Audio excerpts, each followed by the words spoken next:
નમસ્કાર દર્શક મિત્રો, મહામંથન મંતવ્ય ન્યૂઝમાં આપનું સ્વાગત છે। આ દિવસોમાં પાટીદાર સમાજના નેતા જિગીશા પટેલે ગોંડલમાં ધામા નાખ્યા છે। અલગ અલગ જે તેમને સમસ્યાઓ મળી રહી છે તેમાં તેઓ લડાયક ભૂમિકામાં જોવા મળી રહ્યા છે। ત્યારે વાત કરવી છે એક મગફળી કેન્દ્રની કે જ્યાં એક ખેડૂત મગફળી વેચવા માટે ગયા ત્યારે ખેડૂતના એવા આરોપ છે કે ત્યાં કડદો વેપારીઓ દ્વારા કરવામાં આવી રહ્યો હતો। ત્યારે આ બાબતે તેમણે જ્યારે જિગીશા પટેલને ફોન કર્યો ત્યારે વેપારીઓ અચાનક ઉશ્કેરાઈ ગયા અને તેમને માર માર્યો। આ ઘટનાથી રાજનીતિ તેજ બની છે અને જિગીશા પટેલ ત્યાં પહોંચ્યા અને જે જવાબદાર લોકો છે, જે વેપારીઓ દ્વારા માર મારવામાં આવ્યો છે તેમની સામે ફરિયાદ નોંધવામાં આવે તે પ્રકારની માંગ તેમના દ્વારા કરવામાં આવી છે। અને આના સંદર્ભમાં તેઓ રાજકોટ પોલીસ વડાની કચેરીએ પહોંચ્યા। ત્યારબાદ તેમણે પત્રકારો સાથે પણ વાતચીત કરતા જેમાં તેમણે ગોંડલ પોલીસની કામગીરી સામે સવાલ ઉઠાવવાની શરૂઆત કરી છે। તેમણે પોલીસ પર આરોપ મૂકતા કહ્યું કે પોલીસ આવું કહી રહી છે કે ગણેશ જાડેજા અન્ય એક વ્યક્તિ છે તેમનું નામ એફઆઈઆરમાંથી કઢાઈ દો તો અમે ફરિયાદ લેવા માટે તૈયાર છીએ।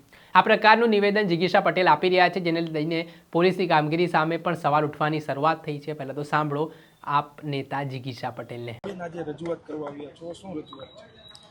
બિલિયાળા મગફળી કેન્દ્રની અંદર કડદો થતો હોય એક ખેડૂત ભાઈએ મને વાત કરી અને એ કડદાનો અમે પર્દાફાશ કર્યો। ત્યારે મારા ત્યાંથી નીકળી ગયા પછી એ ખેડૂતને ઢોર માર મારવામાં આવ્યો અને એને ધમકીઓ આપવામાં આવી કે રાજકુમાર જાટ સાથે જેવું કર્યું એવું જ અમે તમારી સાથે કરશું, એવી ધમકીઓ આપવામાં આવી અને કહેવામાં આવ્યું કે જિગીશાબેનને શું કામ બોલાવ્યા।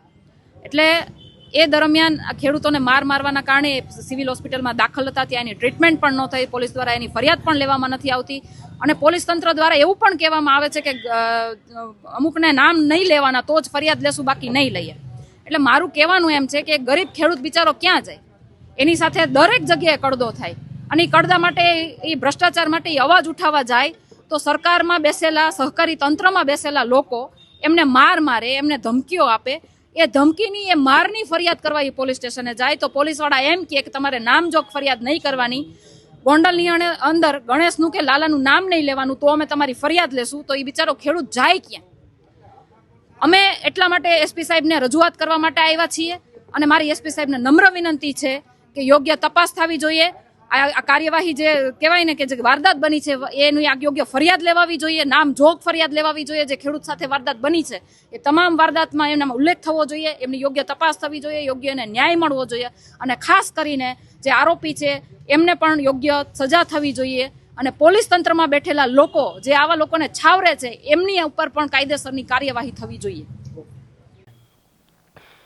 આપણે સાંભળ્યા હતા આપ નેતા જિગીશા પટેલ જેઓ ખેડૂતના વહારે આવ્યા છે અને જે ઘટનાક્રમ બન્યો છે તેમાં ખેડૂતને માર મારવામાં આવ્યો હોય તેવા આરોપો તેઓ કરી રહ્યા છે। હવે આ મામલો બીચક્યો છે ત્યારે હવે આગામી સમયમાં રાજકોટના જે પોલીસ વડા છે તે કયા પ્રકારના આદેશ આપે છે અને કઈ રીતની કાર્યવાહી થાય છે તે જોવું રહ્યું, પરંતુ આ ઘટના બાદ ફરી ગોંડલની રાજનીતિમાં ગરમાવો આવ્યો છે। દર્શક મિત્રો, આવા જ વિડીયો જોવા માટે મહામંથન મંતવ્ય ન્યૂઝ જોતા રહો।